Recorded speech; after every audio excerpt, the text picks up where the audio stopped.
Chantenyu ishe asi hakusikumbara. Clive Mukundu, celebrating 50 years of life and 32 years of making music. Ya imi majera kubvunza vanhu manje paredio. Rasina kuwanikidza manje. Majera kutonisa moto paredio. Njani uchingobvunza mamazo mubvunzo. Mai nhasi ndiri panyanga manje. Usati watanga t-shirt yangu iri kupi.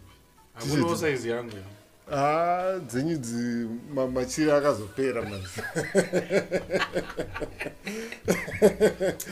Machira akapera. All right. Yeah. Iwe first time yangu kuona kwangu uri ku Bulldogs. Uri manager ku Bulldogs. Iwe ndo yanga first time yako kuona inini ku Bulldogs. Ndosandati first time yangu kuona. Iwona akona kudhara. But iwe ndaikuona ka uri part of a huge crowd saka I couldn't identify kuti uyu nekukura kwandakaita. But let me tell you something more. I want to tell you this story. It's true. I had reached a point in my life following Oliver Mtukudzi. Ndisina basa nekuti kuti ndaina ndinogara kona ndoiziva yanga iri uchipinda mu HICC kona kwanga iri right sometimes but ndandazochinja ndakugara ndakatarisa band ndine that one dimensional. Waitarisa band and waitarisa no ndaitarisa band not wasikana weband pari time yanda shamwari namataipa akambojoina band you know. Reururai munhu wamwari. Ndatotaura. Okay. But I got to a point where I was excited by the Imimi musicians. And one thing about you that I remember, Sterek, was your necklace. Okay, indeed. Necklace kakarowa nemalights so kaiblinga unoketa imwe kanga ine Shekinah glory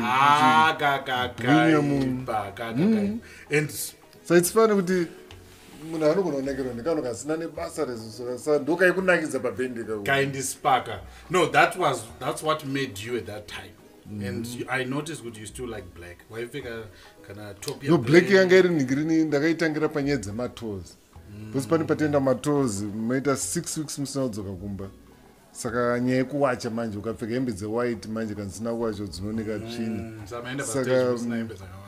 Saka no intrigue yangu yanga iri kuti ndikatenga hembe dzeblack hadzioneke tsvina. Ndogona kusadziwacha kwenguva hapana munhu anomboziona kuti hadzina kuwacha. Then pandaitenga equipment yestudio pane pamba munokwira tundege tudiki so muri on top saka vanokomplaina weight saka kuti ndisanzi weight yako yawandisa manje ndaenda netrouser 1 neshit 1 zvekupfeka pastage netrouser 1 neshit 1 zvekupfeka off stage.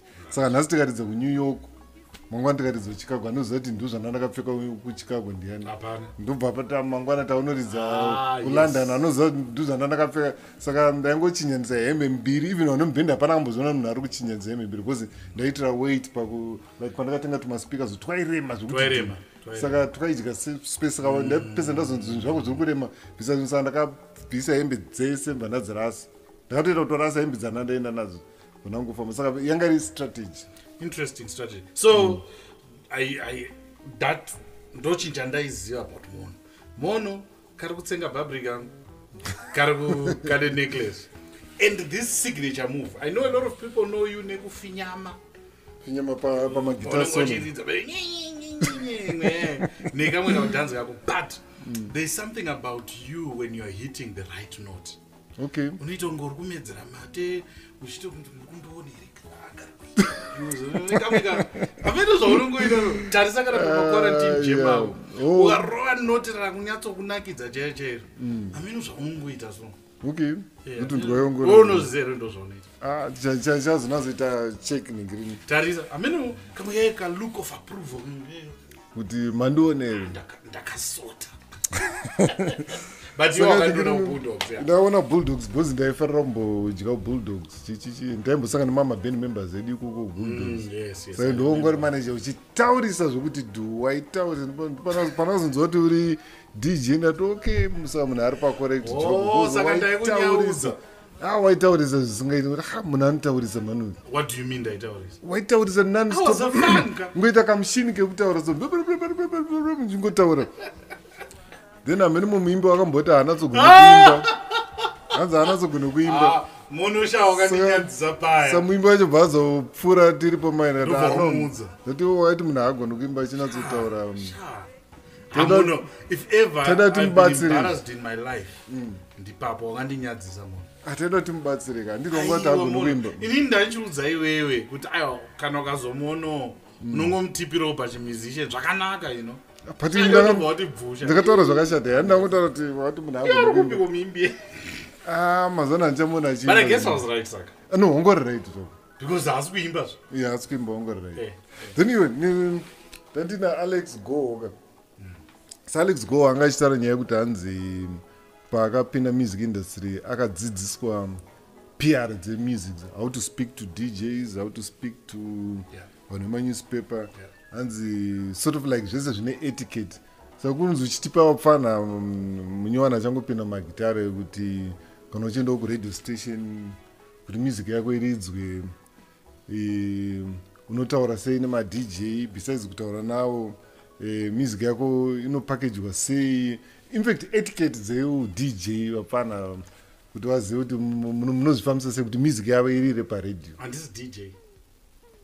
Zvangofanana mari ndomida kungozvipati manhingirini presenter DJ haiwawo zvafanana zvafanana producer presenter drama ngazvinzwa drama ndiri guitarist hanzi God's favorite guitarist, God's favorite drama, God's favorite guitarist mwaranakirwa neni heavy. But I think what needs to be done inyaya kuti, and I think I've learned from some of your writings and what you've always been saying, music goes beyond just the music.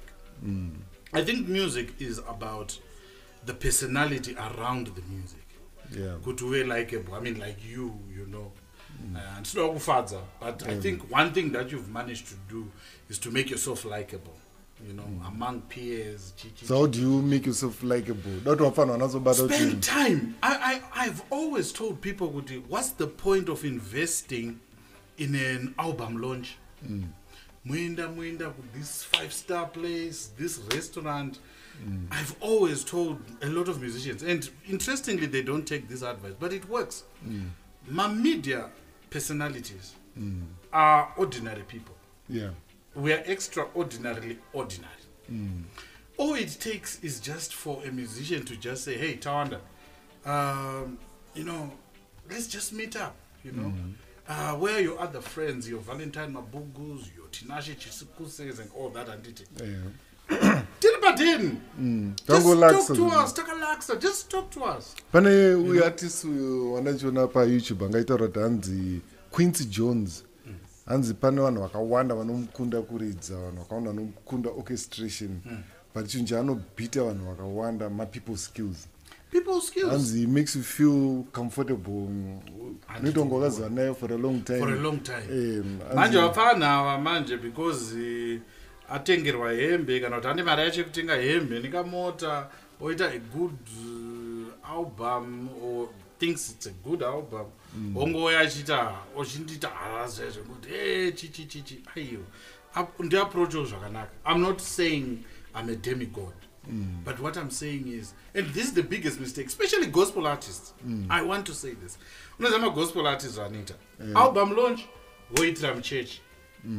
Media practitioners are not religious people. I think people need to understand that. But you're a gospel artist. You are singing gospel. That's well and good. But a media practitioner, that is a DJ, producer, presenter, newspaper guy, they are not of your religion. Probably mu Pentecostal, you're Catholic, or you are Adventist, you mu Apostle, or mu Muslim, you're Christian, or Chidakwa, I end the church. And then you wait album launch yako mcheshi. There should be a difference between an album launch and a media interaction session. Okay. Have a media interaction session. Guys, we're launching a new album in a free environment. Neutral. Beside anointing oil. No. Anointing lipstick. Exactly. My eyelashes are brand was started. And the mistake that a lot of musicians think is that media are out there to be given bribes. Yeah, but hakuna mabribe side kwenyu. Look, it's always been it's payola. I know it's a worldwide thing. Look, it's a worldwide thing, but muno mzimbabwe ndizoti mune idere muno mzimbabwe. Nyaya iripoga. How best can I put it? Osu kupenyera kwari kuita kwaisi mari bribe. I mean, look, I don't want to brag, but I think I've had generally good relations with other artists. Yeah. And I play their music not because they've paid me, but because their art is just good. Yeah, ndiona zvamwe nyini ndichida kupupura zvangu station yenyu. Mama station vamwe vanozongondoona like a resource person. Academic chete ukuthi vanongobvunza kuti nei chakati chinoitwa sei chinonzi production chi album running iri then ndikaproducer maartist vanomaridza serepa dzangu havaridzi iwewe for one reason then kwenyu kustation ndokwega kwandinoridzwa as an artist.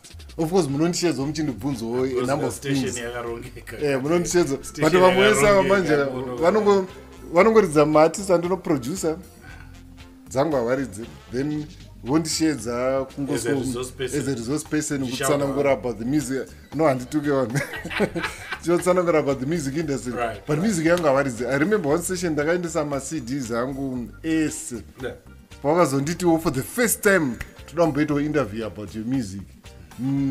Compilation mama mingori one song chete inonzi Genie yandakanyora avazive munhu mutapa dzesapa avatombozive ndakamboita collab naEndy Brown avatomanaka. It's so sad. Look, if you are a person who goes on radio and you don't know Tunziyo for Gene the album, you don't know munhu mutapa iri paalbum ipi ziva zvekuchema iyo ziva zvekuchema yacho, you know, the song ziva zvekuchema, a powerful song. Do you know that song to me after Neria yakaipa song yeyo inomirira kodzero dzemadzimai kugarira maoko vakaseka, you know. I love that song. It's a true story kabozi vanhu vainditi baby raumbofa ari wina patakatanga kuda kuaprocha Gene manje iwe gori wina seko ndakatori wina tatone 26 years saka but coming back to your issue, which is very critical, and I'm happy you asked that question. I think Mono, you are like a liberation fighter. Urusununguko rwe Zimbabwean music industry, and over the years I've watched you. People don't know what your instrumental Pashaina album ra Alexio. People might not even know you're quite instrumental pa song ya Ja Praise and Amara Brown ya Kure, yeah. You know, among many other hits that you actually created. To the extent iwewe wacho one you've let what you create, which is of other artists, overshadow iwewe wacho. To the extent iwewe inongonzi yabva kumonolio, but mono wacho Tunziyo for Gene, the album, Hapana Plan B, Akata Bab, many. Oh, I'm such a fan. Yeah, quite a huge fan. I've not seen you personally say, guys, I'm here. This is my album. You quickly went on to do another brick. Another brick 1, another brick 2, pushing my artists. Yeah. At the expense of your own brand. So I forgive them, because song ya Ibaya Manyaka in Ingeri artist. You watch us ndine munhu mutapa like so chirwere chemaproducer bozi maproducer inotambika mainde kuti zvafanira maticha ekuchikoro chako ukadzidzisa mwana akapasa akabva abudira kamanzi ndiye abva apresident unongonzwa kamuka bozi rainochita zvaana japereza patakatanga naye 2009 achikuuya netsoka vana hope masike patakatanga nawo vasati wane mbiri achiridza dzangu nhamo saka uchizoona kuti vanhu vatakatanga kushanda navo handisi kuti nditakaita kuti vabudire pa nongoti kuti ndakatanga kushanda navo saka zvinongonakidza kungoona maprojects iwo achibudira like mazuva ndikuweka stereki nambeu ende ndikuona kuti ari kutosimuka saka kasatisfaction ikakwako kanongo but haubva wazikanwa yeah, but anyway, ini ndagara zvangu I'm a producer, I'm not an artist. Saka I don't depend Okay. Yeah, then pane nyaya yekuti takamboenda mumbare manje. Tikaenda mumbare iwe wanga usina mari. Ndinda ndine mari. Semunhu asingapuwe bribe. Saka tasvika mumbare in fact ndakaudza ndiri kuenda mumbare ndikupfuura nomari ndikati apfuura uchinditoro ndangogara padhena namari. Vanda kutora taenda kumbare kwekwe tichingosvika kumbare vafanirisa nditengesa ndakaita kukikirwa kurasirwa ndonga kudhunzwa abla giant yekuno bla giant apane madomasi apa pane mengo apa pane chichi apa ona kana send that guys muri ku ndikatayo munhu auyazotenga ndikoti aiwa mudhara musanyeperwa enzo bla giant vesa ngoti bla giant indarasirwa nomari nyaya yekuondaika uzi simboko kuita kune. But do you think that narrative ichiri kushanda iyoyo that ngekuti munhu akaonda ndiani back asina zvingori because ndigiri in life nongoziva kuti ndingati chiko zvafanira kuti pane tunhu tusingachinji pane zvingonzi women anongotorwa sema-sex objects varume vanotorwa sema-success objects. Yes. Oh, okay. Yeah, that's ningiri murume akaita mari anorespect. Is this on your new book? Yeah, zvirimo mubhuku mangu bhuku rangu rakatakura. I hate sexist. It's very fair manje because mabooks ese in fact vanhu vese vangangoti the girl child I support that because ndine mwana wangu musikana camera woman wede zvinozi mwana wangu saka I support that. But ndakashata gwenya kamera but manje since ndine mwana musikana ndine mwana mukomana kwakomana kwangu chiri kwangu neglected manje inini zvinofanira vakapusa mai tinofanira hobho havasina that hunting spirit yekuvhima vari kuchengetwa nevakadzi vapana hobho especially kwedu kumusic we've got a long list.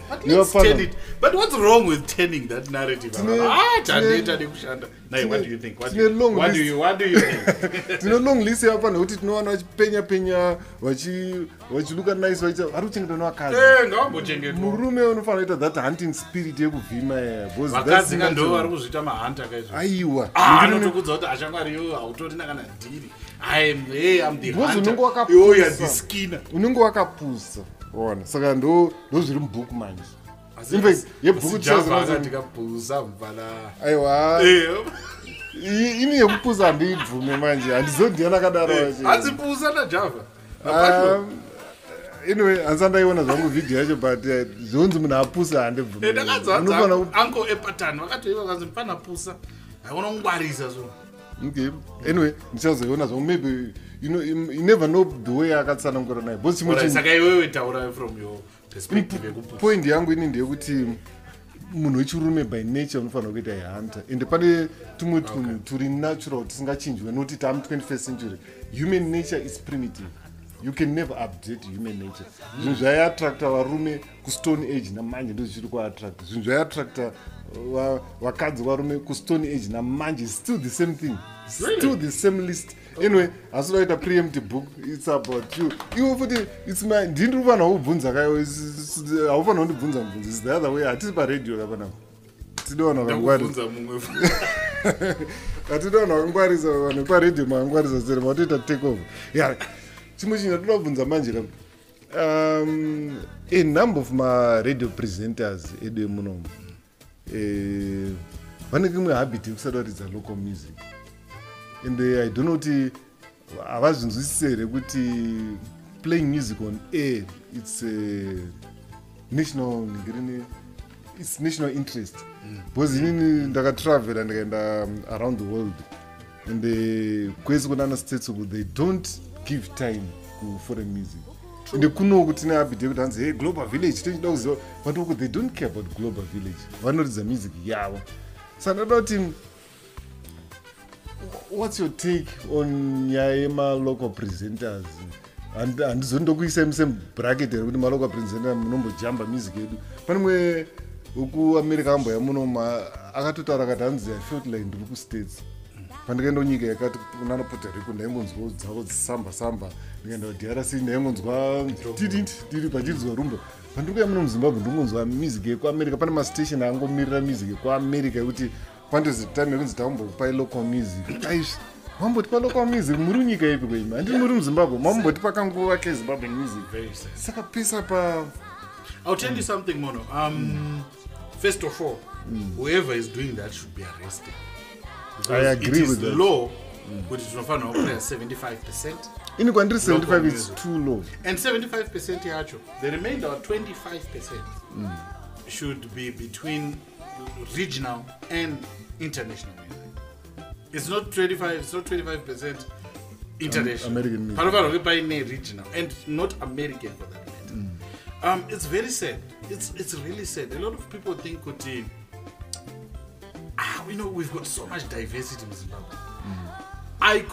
If I could have it my way, I can actually do a whole show playing local music because of the diversity.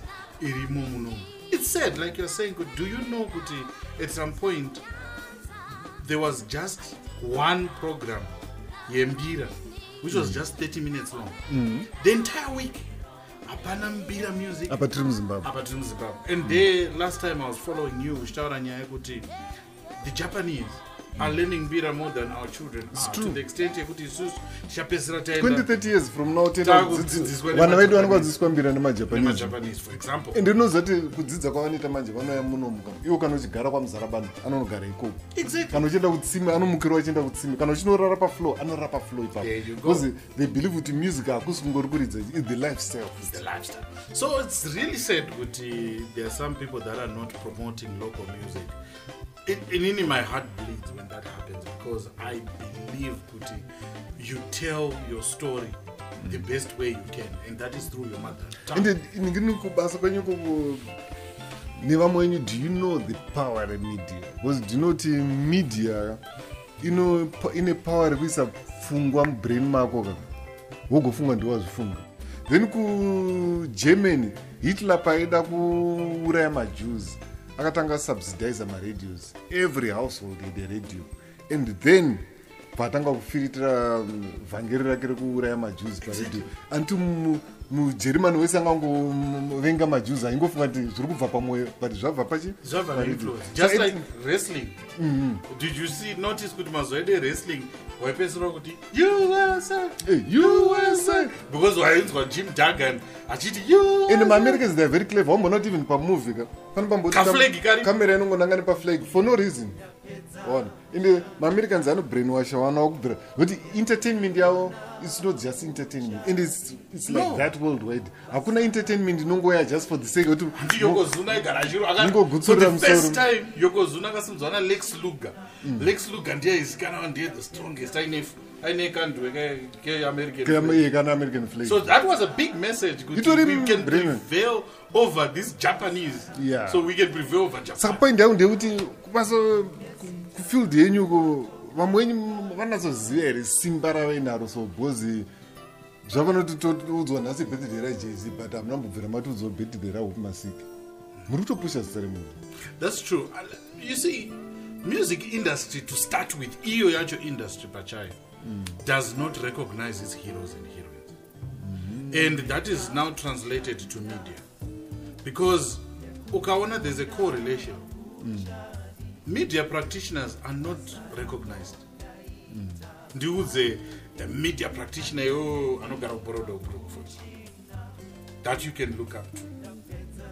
Ndudze ari kuborodel, ndudze ane double story, ndudze who drives a nice car, not a flashy lifestyle, but a lifestyle that you can look up to as a role model, as opposed to Simon Cowell wepa American Idol, Nana DJ Fresh, Nana DJ Fresh of South Africa, and all those people.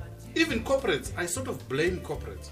They do not see the brand power in my radio presenters, my television presenters. You hardly hear that a presenter has been endorsed by a particular brand. Nyango munoachari squeaky cleaner, ana scandal, and sometimes controversy also does sell. But you find that we are not celebrated as media practitioners. We are not celebrated as radio presenters, as television people, social media people. Artists could celebrate. And then we move it to my artist actual. My artist actual, they don't have self-belief because Obmasike Wacho is not being recognized. It took Mukumba kuti izo recognized from Zimbabwe. After a couple of years, Patoita a deliberate move through. I'm one of those people, and I'm not going to shy away. I pushed Mukumba on radio, and people started to appreciate it. Now, vakanze vauya back from America or from their 6-month tour. Kuli kwakazara. But Mukumba ichitanga kwaipinda on 2. And I don't worry, the guitar. There you go. They don't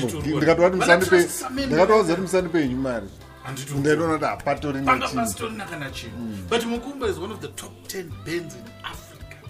BBC is number 3, the rest of Africa. There you go. But this is it. We don't. Atina, that's. Do you see them in any advert? No. Do you see them appearing on national TV? Bajiti, Tiripano, this is Mukumba. Please, COVID-19 in Oraya. Stay safe, stay at home. You know, you would never see that. The famous Olivin advert, Oliver Mtukuzi. Now, Nazi people still remember it. He was associated with that, and everyone was excited. Someone mtakati futi corporate world is value you're not going to contribute to the arts industry. They don't. That's why they only then use 2 or 3 artists whom they believe would do or push out the numbers. But trust me, there are so many people who can make this arts industry very, very vibrant. It's said 6% of the country's GDP it will contribute through the arts. So the downstream effect is recognized. And that has killed because we are not celebrating those people that are pushing media and the artists themselves. So how can that be rectified? We need to come up with policy. Deliberate policy, Jai. We need support starting with government. Government should recognize kuti, that's Tawanda Gudhlanga. Tawanda Gudhlanga, anobulapa TV, achitaura ma national issues. But why don't we make him a goodwill ambassador? Which I know it's not going to remain. But maybe you guys one. But I think whoever pays they need to up their game. That's a fact. And I will not shy away from saying that. It's like so hakuna chinhu chinomotivate more than money. Because as Africans tine problem yekubhadharana. Ndonga songa yangu ndakamboemba nyaya dzemari kuti vanhu vatema tine dambudziko rekubhadharana. Ende tatadza kubhadharana kudaro tofunga kuti munhu anowana simba rekushanda after avhundutsirwa kana apiwa motivational speech. Hakuna chinhu chinomotivate kupfura mari. Motivational speech kuti ngatishande ikambani yedu tese but uchidya uri one. Ndaitanga nemafeathers. Ndakatanga kambani yehuku nemuninga kusvika ndatone huku dzacho. Hakuna zvikata motivational speech tinoida ende kukurudzirana tinokuda but hakuna chinhu chinokurudzira. Because ndikadaona zitaura kuti inini ndamboshanda nevachena nevanhu vatema nemarudzi ese. Chinhu chatinobhitirwa nevachena when it comes to production any pabasa imotivation. Vachena they motivate their people. Kune mabonasi, kune work of the year ubvapiwa nemari pamusoro, kune they motivate. Isu vanhu vatema we intimidate. Basa rinopera ukaita zvekutamba ende bosi akapinda mbisi mutanga kudedera so kuti bosi wapinda ende vanhu vese havachatombokwanisa kujoka but ukashanda nevechichena vazhinji bosi haasi mwari. Munotomudza kuti bosi pakati pamakanga ende ukatomutsura anotonakirwa kuti arugona basa. But this is black people tofunga kuti munhu kana ari bosi is mwarified, anofanira kutyisa ende ndiyapinda pabasa nhasi chamunotanga kuziva kuti pana bhesi minyowani mitemo apa pachabvunzopinda vanhu vese makufanira kugara makadaiwo chakacha mazimutemo ekuti unoshoti ndirikupinda pajeri here kana ndirikupinda pai but masalari vanhu vasutambira equipment chaidzo hapana dzepabasa chaidzo saka I think as vanhu vatemaka certain problems kuti tidzigadziridzeka first step ndeyekubvuma kuti tinayo problem yacho saka number one problem yatina as black people panyaya yekutambirisana fana kwedu magitari futi ndaitotaura nanodza aitaura ranzi pandakapiwa first pay yangu nachimbetu hanzi ndakafunga kuti handakabvunza ndiri kugovana nani kuzangajera mabhendi kukwenzara ona ini kwandakapiwa ifiti yatuku ndakasopa mukadzi wangu tikashaya tutingi inaye kwamutare wakatozida kutora mainstruments totitonokuvuta mainstruments paiginya kuti mukasatipa mainstruments ayo tikati kaisitokona kusunga but takaita zveginya kusvika mari yazeta yabuda so as black people we need to improve pakubhadhara vanhu mari ende inogara uchimaunza hanzi madj anoda maranda vakapiwa mari chaichaika hapana munhu anomboti ndikumbirawo mari because muafrican munhu mutema anokupa pay inolasta 1 week but uda kuti pedze mwedzi but achikuda kubasa every day on time haufanira unonoka then obva aita overcrowd schedule yako zvokuti hausina kana time yeko hasina. But this is it. It's for me, I'll be very honest with you, it's a rock and hard place scenario because we need to have the whole reason your media exists because of advertisers. So we need to seriously look at why we're not having enough people advertising on media platforms. Because Kare, we can sing about my adverts at Iona, a Jade, a Kesho Butter,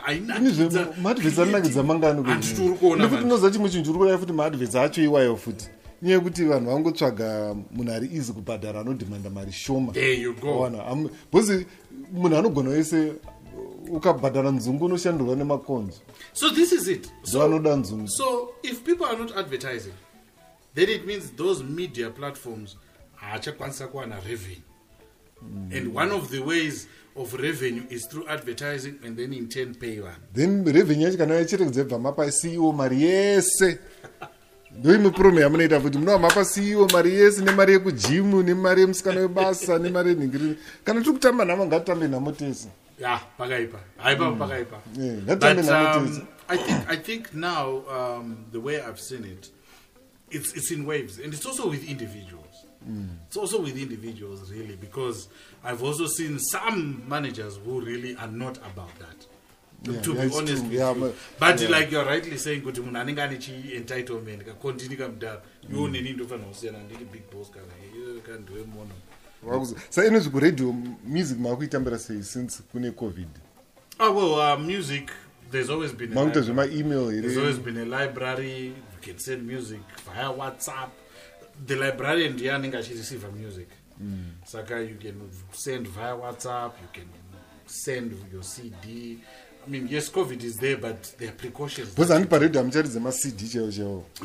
Because my CD, I know scratching. Saying I don't want my son. I won't go to the scratching. Is what you could have a mighty Tambo Python. One house in a gym, I can go jump. One of them better per milli vanilla, but notice the quality is good. Those Margarism. We're playing music, like we're saying, there's a librarian, they have no store music, and then the music, totally in, I'm going on shift. And this is the mistake that a lot of people make. Also, now, punishment is a request show, where it's deliberate. But you're right, Tatanga request show, you're good, this is the paying out zoke, this is the milli vanilli, but it is standard when you're going on radio. Haungosi kungonoti pindikiti. Saka nazindorize, it doesn't work like that. Zvinhu no plan. Zonyorwa pasi, wonyatsonyora kuti ndikaridza songi, ndicharidza songi. Ndopanopinda ma-commission number nditi. Ndoda kuti matisazive anonzi ma-commission number kuti every song inofanira uine commission number. Ndoza munozonyora mari yozoenda kuzimura. Wozowana mari yako kuzimura.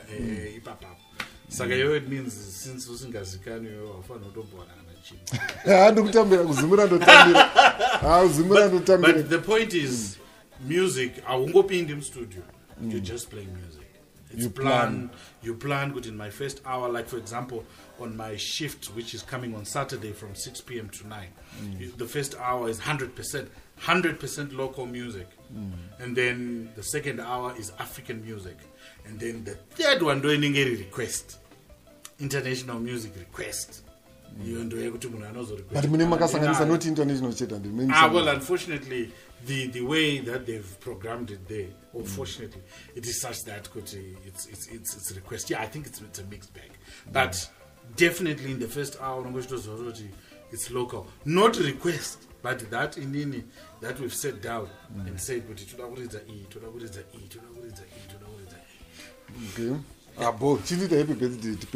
But you, how do you turn half a century? But look, I've seen you grow. Like you say, I remember the first set of speakers that you bought. I can safely say with Monolio, but I don't know if I know to put my shares because from the very first artist. When criticize us. But criticism criticism yakashanda. Mendudza kuti programming yangu yekutanga ameno imwestera ndete kujobora nichinyora nekapeni so. Right. Saka every time pane programmer the one person yagara ingonduza chokwadi kuti programming yake iri kushata is this guy. Yagara ingonduza kuti drama vanombonzani kwe dzikamebva angu pazita zvanzi anonzi shadow mudoka. Saka akaramba chikomlena until ndakazoti munhu andinetsa pandatanga kutsvaga paintaneti pachichibva ndatanga kugoogle pandawana a very effective system yanda kushandisa izvinezvi yemaloops ivo ndakashedza madramas more than 15 dramas. There you go. Vana obedu kwamachesu vana denisi vana carlo vatagadzira anonzi maloops ekuti they sound very like saipapapa I give you that. And people like you vanodiwa because chinonzi criticism people don't know kucriticize munhu haunonyore pafacebook. No. Iwe haunoenda pafacebook vanotaura kuti madrums ari kuprograma namono ndemhanga wakauya kwandiri direct ngati mono madrums ako ari kushata ndikaupa sidhoriza kuti music yese iri bobut madrums wadzoka na drum wako sa pane inonzi criticism sandwich yekuti unotanga wataura zvakanaka obva wananga papoint yako obva wanovharisa nezvakanaka ndo wisdom yawaishandisa manje a lot of people havana that wisdom. Vanhu vazhinji mazana vada mbiri pafacebook yonzi anotuka vanhu but wongoshauda vanhu voputsa marelationships. Criticism inodiwa but it has to be constructive ndeyekuti munhu andosara abatsirikana like inde atobatsirikana ndatotsvaga solution ine zvinhu zvaimprove ndinatisa akatowina award South Africa. Yeah, congrats.